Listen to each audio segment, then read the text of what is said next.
Muy bien, para tener entonces claro por qué decimos diabetes tipo 1, es por estas vulnerabilidades de la destrucción de las células beta.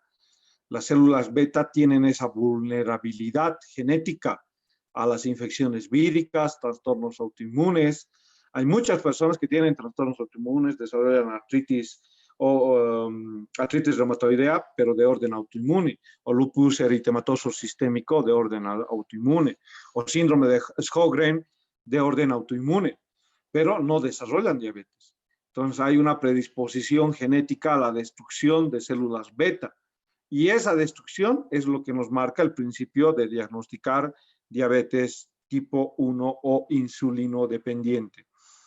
En esto que les he marcado las causas, hay que mencionar las manifestaciones o las tres manifestaciones más comunes de estos individuos.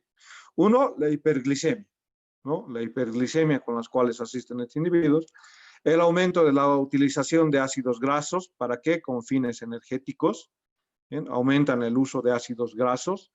Y hay una pérdida de proteínas orgánicas, hay una pérdida de proteínas. Esto me orienta a que el paciente está desarrollando una diabetes tipo 1. Y otro, el inicio de presentación, que suele ser en la infancia o en la adolescencia. Por eso también a este tipo de diabetes tipo 1 se la conoce como diabetes mellitus juvenil, por la edad de presentación, ¿no? Entonces, las concentraciones sanguíneas de glucosa aumentan muchísimo en estos individuos. ¿Cuánto es muchísimo, creen? 300, ¿les parece mucho? Los valores llegan a ser hasta de 1200 miligramos en estos pacientes. Cuando debutan con la diabetes, estos pacientes llegan a glicemias de 1200, ¿no? ¿Cuáles son los diagnósticos que yo hago para diabetes? O hago la curva de tolerancia para la glucosa, le hago tomar azúcar para diagnosticar evidentemente diabetes, o como dice la OMS, ¿qué dice la OMS? 3 laboratorios en ayunas donde el individuo tenga mayor de 110 miligramos por 100 ml es diagnóstico de diabetes en ayunas. Más de 110 miligramos en ayunas, 3 tomas pueden ser discontinuas, es diagnóstico de diabetes, o 3 tomas continuas. Entonces, diagnóstico de diabetes, son mis criterios de diagnóstico para diabetes. Y como les decía, en la diabetes tipo 1, lo que remarca es que la presentación sea juvenil, sea aproximadamente a los 14 años, o si es hereditario, incluso en la primera infancia. Y este aumento de glicemia lo que va a dar es lugar a la deshidratación del paciente. No se olviden que uno de los síntomas también, además de polifagia, polidipsia, es la poliuria. Y la poliuria me puede producir diuresis osmótica, ¿no? En estos individuos. Y además de la diuresis osmótica, que nada tiene que ver con las infecciones urinarias, vamos a tener diarreas osmóticas en estos individuos. ¿Qué es la diarrea osmótica en el diabético? Cuando ustedes tengan un paciente diabético y el diabético esté con diarrea, no vayan a creer que la única explicación es que sea infecciosa. Puede que el individuo haya ido a una fiesta, haya tomado Coca-Cola, algo dulce, Coca-Cola con Fernet, ¿no? El diabético le dan Coca-Cola Fernet, se toma Coca-Cola con Fernet y al día siguiente sus glicemias con 300. Pero además está con diarrea. ¿Por qué? Porque esa glucosa no está pudiendo ser absorbida, metabolizada y se está quedando en la luz del intestino. Si se queda en la luz del intestino, la glucosa no se olviden que hace o arrastra agua por el mecanismo de cotransporte. Entonces aquí va a salir sodio y va a salir agua. ¿Por qué? Porque la glucosa que está en el carbohidrato, el hidrato de carbono que está en la luz del intestino, no se degrada y eso lleva a producir la diarrea osmótica. Corrección para la diarrea osmótica, corregir el contenido intestinal. Esto se puede limitar. ¿Cuándo se va a limitar la diarrea osmótica? Cuando el individuo ya no tenga estos hidratos de carbono. Entonces tendré que regular las glicemias e hidratar al paciente, ¿no? Porque este es un círculo vicioso. de la hiperglicemia y de la deshidratación, ¿no? ¿Qué hace la hiperglicemia? Como hace un momento Laura Payucama explicaba, la característica es que va a producir daños tisulares, pero no solamente a nivel encefálico. La hiperglicemia va a llevar a daños tisulares a diferentes órganos.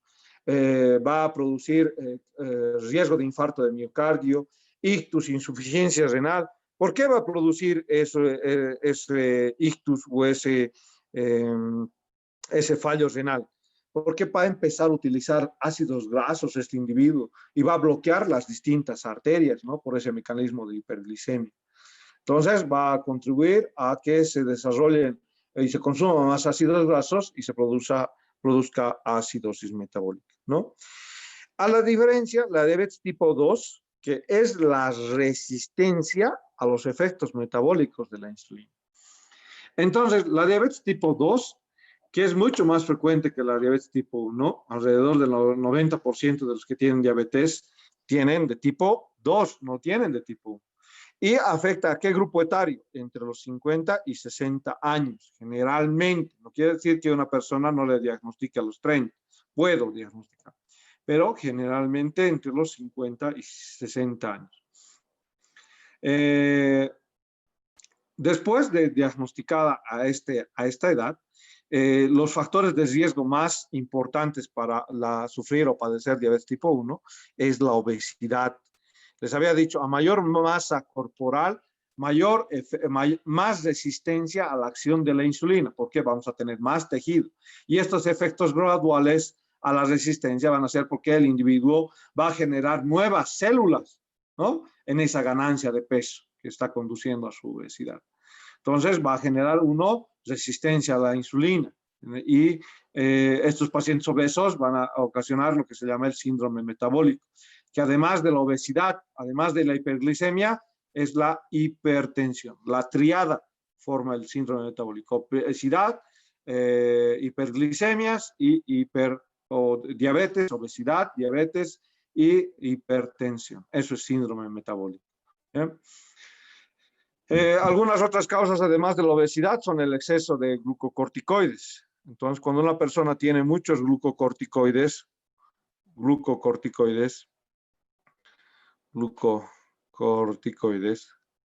es un factor de riesgo para la resistencia a la acción de la insulina. El exceso de la hormona de crecimiento, cuando hay mucha hormona de crecimiento, puede producirse en el caso de la acromegalia o en el gigantismo y desarrollar resistencia a la insulina y por eso diabetes. Existe diabetes gestacional. ¿Por qué? Porque en el embarazo hay aumento de células, sí hay. Por lo tanto, puede haber una disminución de la acción de la insulina, ¿no? El ovario poliquístico puede desarrollar resistencia a la insulina, sí. Está relacionado al aumento de concentración de estrógenos y la alteración de estos para dicha resistencia a la insulina. No está especificado al 100% esa resistencia. Autoanticuerpos que van a alterar los receptores de insulina, van a ir a atacar los anticuerpos en esto de enfermedades autoinmunes también. Puede haber mutaciones justamente como la hemocromatosis de orden de alteración de la acumulación de hierro, que también pueda producir la diabetes tipo 2. Hemocromatosis, que es una enfermedad hereditaria donde hay una excesiva acumulación de hierro en los tejidos, ¿no? Esa resistencia, ¿qué le voy a dar al paciente? ¿Qué tipo de tratamiento le voy a dar? TX, ya saben qué es tratamiento. Voy a darle tiazolidionas que van a suprimir la producción de glucosa. Por ejemplo, ¿cuáles son? Uno es la metformina. La metformina usamos para varias cosas. Y Y ustedes, cuando sepan manejarlo bien, recién lo dosifican. Si yo no sé efectos secundarios, farmacocinética, farmacodinamia, y no he visto en las situaciones en las que se aplica, quiere decir, ¿cuál va a ser mi práctica? Ver a los doctores en qué situaciones están recetando la metformina. Cuando ustedes vayan a su práctica clínica, estén atentos. Sus 5 sentidos tienen que estar atentos. No tienen que estar pensando en su novio, en su novia, quién me va a dejar, quién no va a dejar, los problemas familiares, ¿no? Entonces, no vayan ahogándose ahora en vasos de agua. Los problemas pueden hacerlos ustedes superficiales, así como también los pueden hacer que sean profundos y se ahoguen en ellos. Entonces, un estudiante de medicina tiene que saber hacer que los problemas sean superficiales, que nada de eso los arrastre. Y estar atentos cuando y cómo receto metformina. En el mercado hay de 500 miligramos, de 750, de 850 miligramos metformina. Y ver en qué situaciones o en qué pacientes voy a empezar a dosificar la de metformina y a qué dosis voy a empezar con estas tiazolinediones, ¿no? Voy a usar también sulfonilurias para producir insulina, ¿no? Como las glibenclamidas. Entonces, les decía ayer en el tratamiento, usted, su última opción es inyectarle insulina a su paciente. Si el paciente es joven, tiene buen perfil hepático, buen perfil renal, no está fallándole nada, solo ha venido por una crisis hiperglicémica, con simples tabletas de metformina y glibenclamida y solución fisiológica, lo baja. Ustedes van a verle las glicemias, cómo se está comportando. Si tiene buena reacción, excelente. Solo sigan con tabletas y solución fisiológica. No vayan a hacer como, viene un paciente con 400 y viene el interno y le dice, por favor, insulina NPH 8 unidades internacionales o 16 unidades internacionales, pínchamelo a la enfermera. No, ¿qué pasa, hombre? Hay que darle, nosotros usamos metformina hasta tener INRs, funciones renales, que estén en equilibrio. Y si las funciones renales, el perfil renal de el INR para la sangre y el perfil renal de creatinina, el clarans de creatinina, están normales, el clarans de creatinina, perdón, antes que el IRN, están normales, entonces yo sigo usando metformina. El día en que la creatinina pase de lo normal, que es 1.2, ahí se convierte en 1.5, ese día voy a dejar de usar metformina en ese paciente y lo voy a tener que cambiar a insulina. ¿Por qué? Porque el daño en ese paciente ya está a nivel renal y de nada me va a servir darle metformina, a lo contrario voy a producirle una toxicidad con la metformina. La metformina disminuye la producción de glucosa por el hígado, más que tener una acción sobre la misma insulina. La metformina va a bloquear las características de la glucogenólisis para producir glucosa. Entonces, lo que tengo que hacer en estos pacientes es con simple suerito y dar estos hipoglicemiantes orales para disminuir este cubo. Eso es mi tratamiento de diabetes. No se olviden de acá estaba mencionando otra vez las causas que hemos mencionado, cada una de estas ya las hemos descrito. Ahora, eso es la característica de diferenciación. Miren, entre la tipo 1 y la tipo 2, edad de comienzo menor a los 20 años, mayor a los 30 la tipo 2, masa corporal es baja, la obesidad visceral es aumentada en los que tienen tipo 2 generalmente, la insulina plasmática es baja, la insulina puede ser normal o alta incluso a un principio en los que tienen tipo 2, la glucosa plasmática es elevada en ambos casos, la sensibilidad de la insulina es normal en los tipo 1 y en los tipo 2 es reducida. Por eso yo no entiendo por qué les dan insulina a los tipo 2. Ese no es un mecanismo de daño.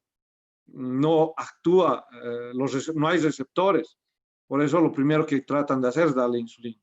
Le damos insulina en pro de la acción de introducir la glucosa intracelular, pero entiendan que no tiene muchos receptores el paciente que tiene diabetes tipo 2. Por eso la acción es reducida. El tratamiento generalmente en el tipo 1 es insulina, en el tipo 2 es el adelgazamiento del individuo, porque eso puede ser la causa que le ha producido la diabetes, y tratar con metformina, glibenclamida, y por último, recién la insulina. Bien, ¿qué más en relación al tratamiento de diabetes? Hay que, ojo que como va relacionado con las características de concentración de ácidos grasos, ojo con la dieta de sus pacientes diabéticos, ¿no? Hay un centro acá en Cochabamba, en el Parque Demetrio Canelas, donde hay especialistas que manejan las características de la alimentación del paciente diabético. Vamos con otro tema. Vamos con las hormonas paratiroideas. Vamos a describir cómo las hormonas paratiroideas se producen a nivel de esta glándula. Antes de describir todo esto, ¿dónde está mi... No hay mi glándula. Ya, no hay la glándula. Bueno, la característica de ubicar a las hormonas o a las glándulas paratiroideas es dibujar tiroides, ahí está la tiroides, y ustedes por el concepto de anatomía saben que esto es el istmo, y estos son los dos lóbulos. Esto está por delante de la tráquea, por delante de la tráquea, y ahí están uniéndose a través del istmo. Entonces, justo en los polos superiores y posteriores, y también inferiores y posteriores, están generalmente las 4 glándulas paratiroideas, encargadas de producir PTH, hormona paratiroidea, PTH. Hay otra hormona que se produce en la glándula tiroides, se llama calcitonina. Calcitonina. Ambas hormonas, la PTH y la calcitonina, están encargadas de regular las concentraciones de calcio. Y esta concentración de calcio, de manera constante a nivel del líquido extracelular en el plasma, es de 9.4 miligramos decilitro. Si nosotros mencionamos la característica de producción del calcio extracelular, hablamos que dicho calcio mantiene un estándar, una meseta entre 9.4 miligramos de litro, o lo mismo que es 2.4 miliosmol, 2,4 miliosmol por litro, ¿no? Esas son las concentraciones de calcio. Arriba de este valor lo consideramos como hipercalcemia. Abajo de este valor lo consideramos como hipocalcemia. ¿Bien? Esos son mis extremos. Ahora bien, ¿cuánto de este calcio está a nivel plasmático y en qué forma? Unido con proteínas, 41%. Como aniones, el 9%, y con iones, el 50%. El calcio plasmático que se difunde a través de las membranas de los capilares, que generalmente está ionizado, representa el 50%. Si eso vamos y lo destruimos en una gráfica, nosotros mencionamos que el calcio ionizado es el 50%, los aniones con complejos de aniones 9%, y los que están unidos a proteínas representan el 41%. ¿Bien? Esa es la distribución de esos 9.4 miligramos decilitro de calcio que generalmente existe. El calcio va de la mano con otros electrolitos. ¿Cuáles son los otros electrolitos? Se lo llaman los fosfatos inorgánicos. Voy a tener 2 fosfatos inorgánicos. Dichos fosfatos inorgánicos van a tener una concentración, esto es de manera externa. ¿Por qué digo de manera externa y separada? Porque de manera externa, aislada, puedo separar a los 2 fosfatos inorgánicos que tengo, al ácido fosfórico y al grupo fosfato. Entonces, el ácido fosfórico en una relación de 0.26 milosmol litro y el otro de 1.0.5 milosmol litro. No cuantifico de esa manera cuando me dan en un laboratorio de sangre. Ambos se cuantifican como fosfatos inorgánicos y el valor en sangre de los dos para cuantificar en laboratorio es de 4 miligramos de decilitro. Esto es lo que yo puedo ver de la concentración de los fosfatos. Cuando hay alteración de la concentración de fosfatos, hay alteración también de las concentraciones de calcio. cuando hay la alteración de las concentraciones de fosfatos o fósforo, hay la alteración de concentración de calcio. Quiere decir que si un individuo tiene menos fosfato, va a desarrollar menos concentraciones de calcio. Es lo mismo que el mecanismo de cotransporte de glucosa y sodio. Uno altera al otro, ¿no? Entonces, lo mismo para el fosfato y el calcio.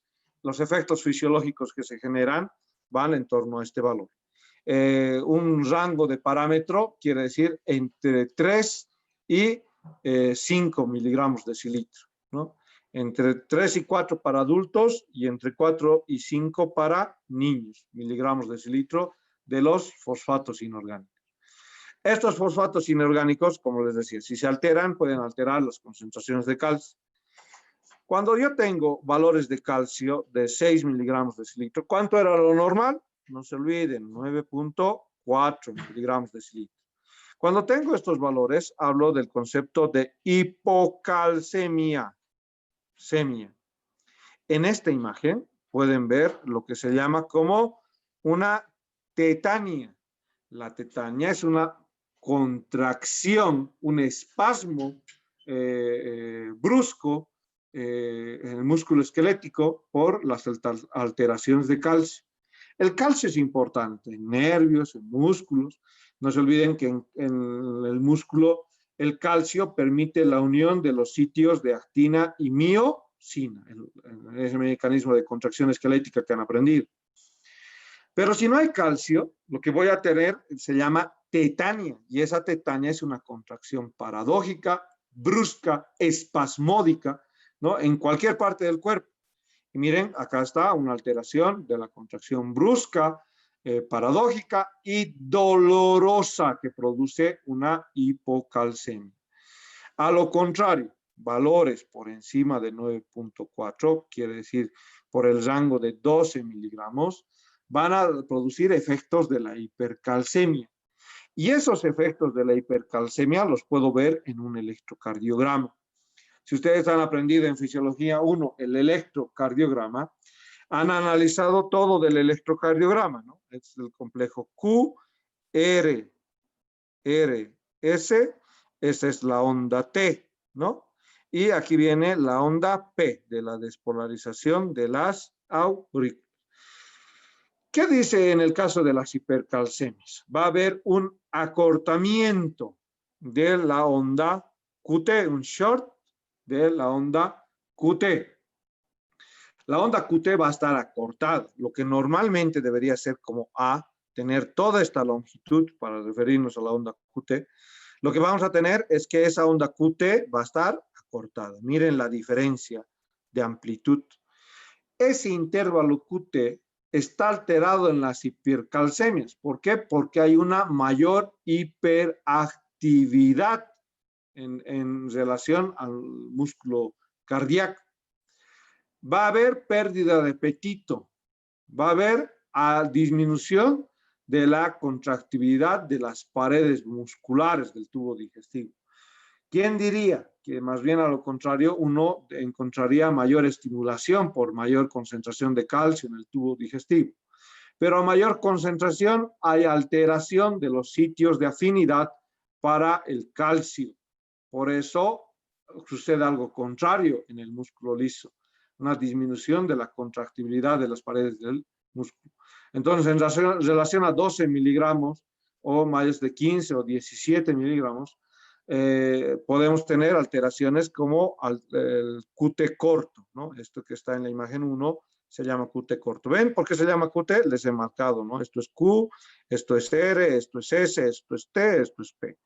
Entonces, el complejo QT estará cortado. Ustedes ya saben cuánto tiempo dura el QT, cuánto dura la onda P, cuánto dura PQ, ¿no? Eso lo han aprendido en Fisiología 1. Valores arriba de 17 miligramos del calcio en la hipercalcemia van a hacer que se precipiten moléculas de calcio. ¿Cómo se va a precipitar moléculas de calcio en estos individuos? ¿Recuerdan los cálculos renales que alguna vez hemos descrito en la anatomía? Entonces, los individuos, cuando tengan concentraciones mayores a 17 miligramos, pueden desarrollar cálculos renales, cálculos biliares, cristales de calcio que pueden formar alteraciones, como los llamados tofos. Van a buscar qué son los tofos, ¿bien? En terminología busquen qué es los tofos, a qué se lo llama tofos, para entender a la hipercalcemia. Muy bien, ahí está la alteración en un electrocardiograma. Vamos a hablar de absorción bajo este primer concepto. No se fijen nada en esto todavía. Queden su mirada atentos en este círculo negro. ¿Por qué? Porque en la ingesta, en promedio se dice, en un litro de leche, habrá aproximadamente 1000 miligramos de calcio y aproximadamente la misma cantidad de fósforo, ¿no? Entonces, en la alimentación promedio, para la ingesta diaria, debería haber 1000 miligramos día de calcio, ¿eh? En las frutas, verduras, en la leche, derivados lácteos que tienen más concentración de calcio. ¿Y qué va a pasar con ese calcio? De ese calcio, con la presencia de la vitamina D, recién se absorbe 350 miligramos día. Repito, con la vitamina D recién se facilita la absorción de 350 del calcio intestinal. ¿Por qué? Porque otra de las características es, recuerdan la secreción mucosa que hemos hablado en fisiología del aparato digestivo.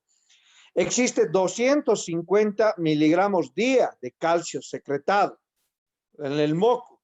En estos, ¿cuánto hemos dicho? 1.5 litros del intestino delgado, 1.5 litros de secreción por los jugos gástricos, entre un litro, 500 ml a un litro de secreción en la porción, 1,5 litros en la porción pancreática, de 500 a 100 en la secreción biliar, ¿no? Entonces, todas esas secreciones sumadas van a dar que un aporte de 250 miligramos día de calcio por secreción. ¿Cuánto suma? 250 más 1000. Van a sumar 1250. Ahora, de estos 1250, se absorbe 350. Por lo tanto, si le quito 350, ¿cuánto me queda? Recién me queda 900. Y 900 miligramos son evacuados por las heces día, en torno a una alimentación promedio normal de ingesta. Ahora bien, existe dentro del líquido intracelular y a nivel de la porción extracelular concentraciones de calcio. Nosotros hemos dicho por cada, como hemos dicho, hemos mencionado, por cada decilitro hay 9.4 miligramos por cada decilitro.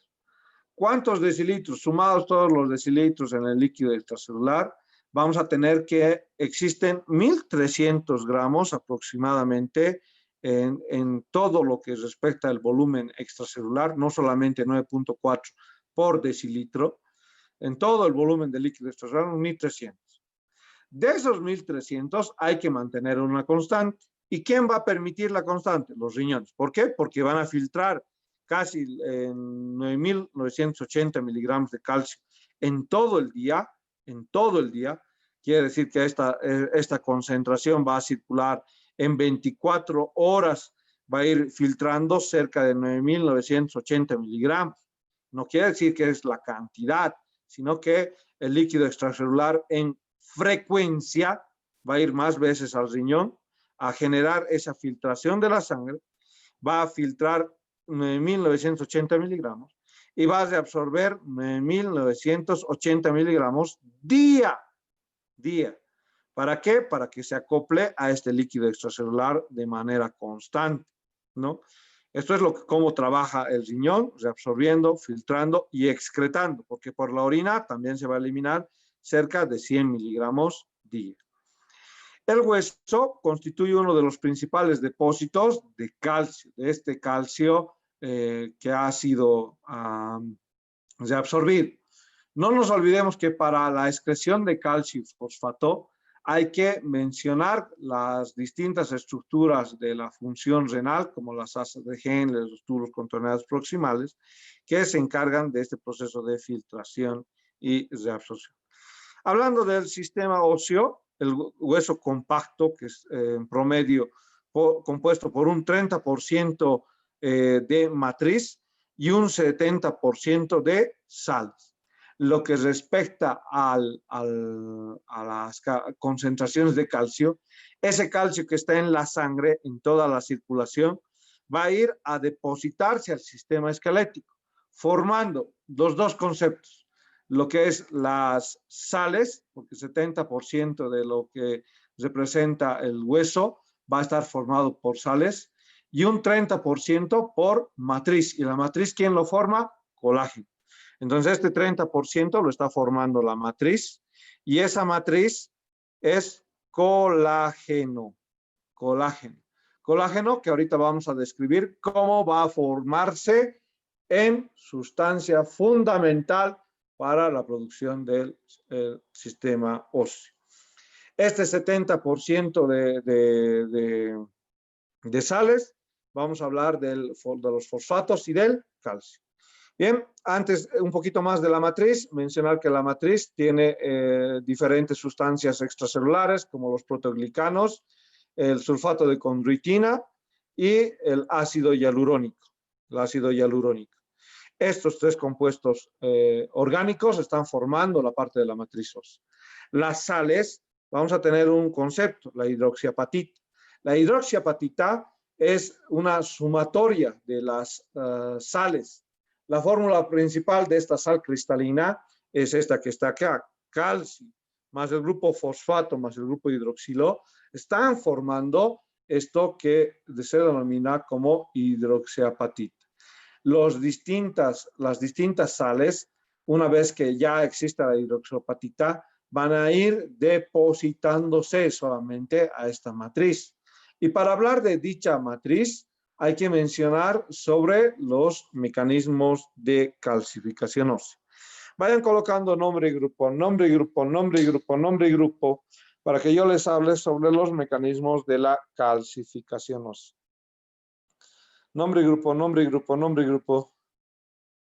Nombre y grupo, nombre y grupo, nombre y grupo. Nombre y grupo, nombre y grupo. ¿Cuál es la fase inicial para el mecanismo de calcificación ósea? Si yo quiero entender, la principal acción es lo mismo que han aprendido en Guyton, lo mismo que han aprendido en Kane Moore, Guyton Fisiología 1, lo mismo que han aprendido en histología, lo mismo que han aprendido en embriología. El tejido acá para formar la matriz es a partir de monómeros de colágeno. El individuo, después de unirse el espermatozoide con el óvulo, lo que va a hacer es ir a reproducirse celularmente a nivel del útero, y ahí se van a formar monómeros de colágeno más sustancia fundamental. Sobre todo, algunas características de los proteoglucanos, ¿no? Estas sustancias, colágeno y sustancia fundamental, más osteoblastos, van a ir a formar a los osteocitos. Entonces, toda esta serie de mecanismos de la calcificación ósea es a partir de plantillas, donde van a estar los monómeros de colágeno, sustancia fundamental, que son proteoglucanos, y estos van a ir a depositarse en los osteoblastos para que estos se inamovilicen y se puede iniciar a través de un precursor que se denomina como osteoide. Bien, entonces nosotros acá citamos este concepto que se llama osteoide. ¿A qué se refiere Guyton a la característica del osteoide? Es un material parecido al cartílago, pero es a partir de estos monómeros de colágeno, estos proteoglicanos y el osteoblasto. Se ha formado algo parecido al cartílago que representa el osteoide. Muy bien, sobre el osteoide a medida que se forman, van a quedar atrapados los diferentes osteoides en un estado de reposo. Estos osteoides quedan atrapados en un estado de reposo en una sustancia. Y en dicha sustancia van a empezar a entrar en una fase de reposo y así al osteoide lo voy a llamar como osteocito. Bien, así se forma el osteocito. Después de que se ha formado un osteoide a partir de un osteoblasto, donde ha generado depósitos de colágeno y sustancias fundamentales. ¿Bien? Para la precipitación de sales alrededor de esta matriz, va a existir una sustancia que lo voy a denominar como el pirofosfato. Imagínense que yo tenga la estructura ósea. Imagínense que ahí está, desarrolle la característica de la estructura ósea. Ahí la cabeza de fémur. Entonces, cuando se está formando la estructura ósea, sucede este mecanismo de calcificación a través de las moléculas de colágeno, sustancia fundamental, el osteoblasto que se transforma en osteoide y el osteoide que va a ir a formar osteocitos. Y los distintos osteocitos van a ir a formar dentro de los precipitados los cristales de hidroxiapatita, ¿no? Entonces, a partir de esos cristales de hidroxiapatita, vamos a tener que se depositan las diferentes sales, fosfatos y calcio, y vamos a tener la osificación de las plantillas cartilaginosas en el cuerpo, ¿no? Una cosa es hablar del pirofosfato, que me facilita esa acción.